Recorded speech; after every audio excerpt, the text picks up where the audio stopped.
Charter act of 1833।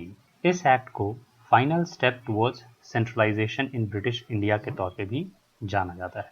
Final steps towards centralisation कहे जाने के पीछे जो यहाँ मेन बात होती है वो ये है कि जो अथॉरिटी है, जो पावर टू कंट्रोल है, वो अगर आप किसी एक व्यक्ति को देंगे या ज़्यादा से ज़्यादा लिमिटेड लोगों में ज़्यादा पावर आप सिंक्रोनाइज कर देंगे, ज़्यादा से ज़्यादा पावर को आप बहुत छोटे ग्रुप ऑफ पीपल्स को दे देंगे, तो वो भी टुवर्ड्स सेंट्रलाइजेशन ही होता है, या उसको भी एक आइडिया ऑफ सेंट्रलाइजेशन ही कहते हैं। यानी एक जगह से पावर ऑफ अथॉरिटी आ रहा है, यानी सारी अथॉरिटी जो है वो किसी एक जगह पे मौजूद है, किसी एक जगह पे अवेलेबल है।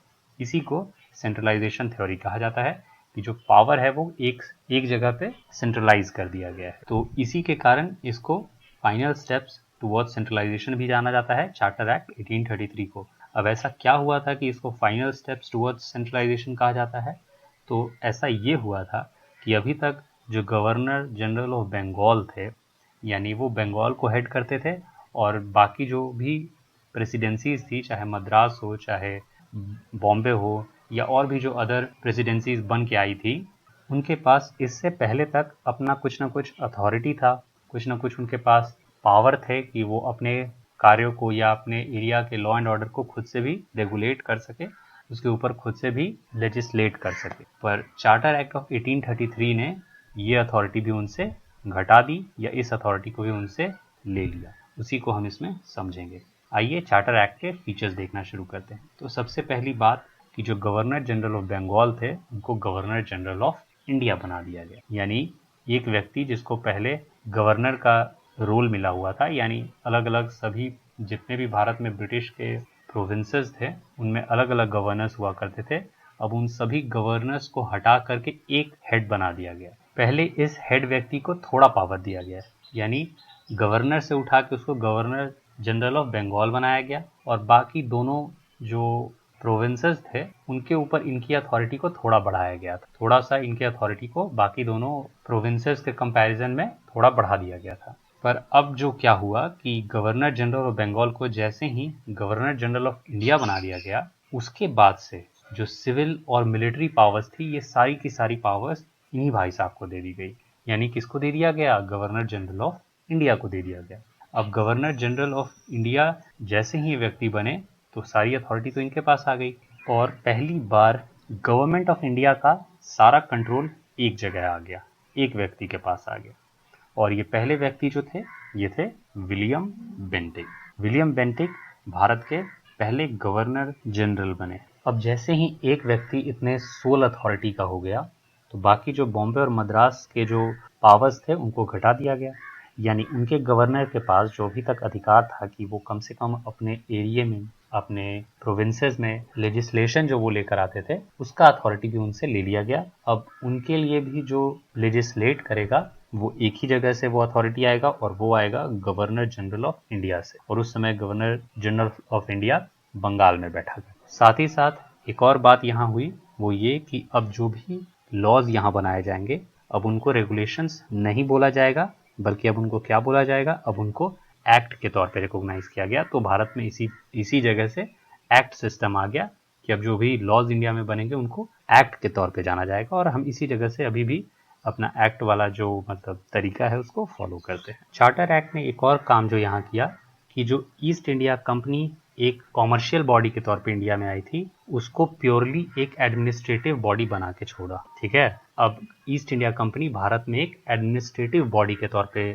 जानी जाने लगी, न कि कोई भी कॉमर्शियल फंक्शन इसका बचा था। उसके लिए अलग अलग बोर्ड्स वगैरह बना दिए गए थे। तो जो ईस्ट इंडिया कंपनी थी अभी कम्प्लीटली एडमिनिस्ट्रेटिव सिस्टम, एक एडमिनिस्ट्रेटिव बॉडी बन के रिकॉग्नाइज की जाती है। और जो भी टेरिटरी इंडिया में कंपनी के द्वारा अक्वायर किया गया था, या जिसके ऊपर कंपनी के द्वारा एडमिनिस्टर किया जाता था, अब उसको एडमिनिस्टर किया जाएगा in trust for his majesty, his hairs and successors. तो आपने देखा कि किस तरह से पिट्स इंडिया एक्ट में पहली बार जो भी भारत में अंग्रेज़ों के द्वारा एक्वायर की गई संपत्ति थी, या जो भी ज़मीन पे अंग्रेज़ों के द्वारा कब्जा किया गया था, उनको ब्रिटिश पोजीशन इन इंडिया बोला गया, उसको रिकॉग्नाइज किया गया कि ये अंग्रेज़ों की संपत्ति है जो भारत में है। और वहीं जब चार्टर एक्ट ऑफ 1833 आता है, जब सेंट्रलाइजेशन अपने सबसे ऊंचे स्तर पे था, एक व्यक्ति के पास सबसे अधिक शक्ति दी गई थी, इस समय पे जो भी कंपनी की जो संपत्ति भारत में थी वो ये कहा जाने लगा कि वो अंग्रेज़ों की तो संपत्ति है ही है, पर वो संपत्ति जो है वो अंग्रेज़ी सरकार जो भारत में राज कर रही है, जो भारत में एडमिनिस्टर कर रही है, वो इस तमाम संपत्ति को अपने पास होल्ड कर रही है in name of his majesty, यानी रानी साहिबा के नाम पे, उनके बच्चों के नाम पे और उनके आने वाले जो भी भविष्य में बच्चे हैं उनके नाम पे।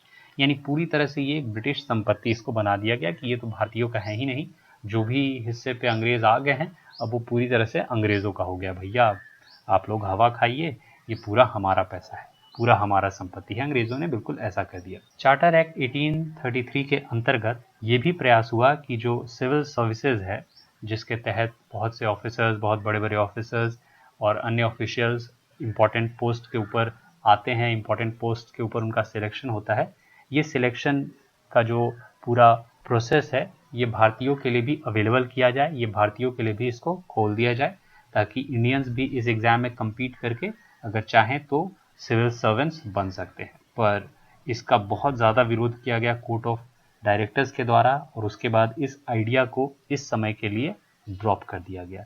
इस समय तक रोक दिया गया कि फिलहाल भारतीयों को सिविल सर्विसेज में जगह दी नहीं जा सकती है, फिलहाल भारतीयों के लिए ये अलाइड सर्विसेज खोला नहीं जा सकता है। तो देख सकते हैं कि किस तरह से अंग्रेज हमारे ऊपर ही राज कर रहे थे और इवन सर्विसेज तक हमारे लिए खोला नहीं जा रहा था। किस तरह से उन्होंने पूरी तरह से एक ऐसा फेक सिस्टम बना के रखा था जिसके अंतर्गत भारत में ही भारतीयों को हर तरह की अच्छी व्यवस्था से दूर रखा जाता था। अगेन यहाँ इजिली पॉइंट आउट किया जा सकता है अंग्रेजों का dual nature of rule and dual nature of recognition, कि वो राज के तौर पे तो कुछ और करते थे पर वो दिखाते कुछ और थे। इस तरह से हमारा चार्टर एक्ट 1833 का बेसिक समझ पूरा होता है, बेसिक तौर पे जो एक्सप्लेनेशन है बुक में। आगे हम जानेंगे चार्टर एक्ट 1853 अगले भाग में।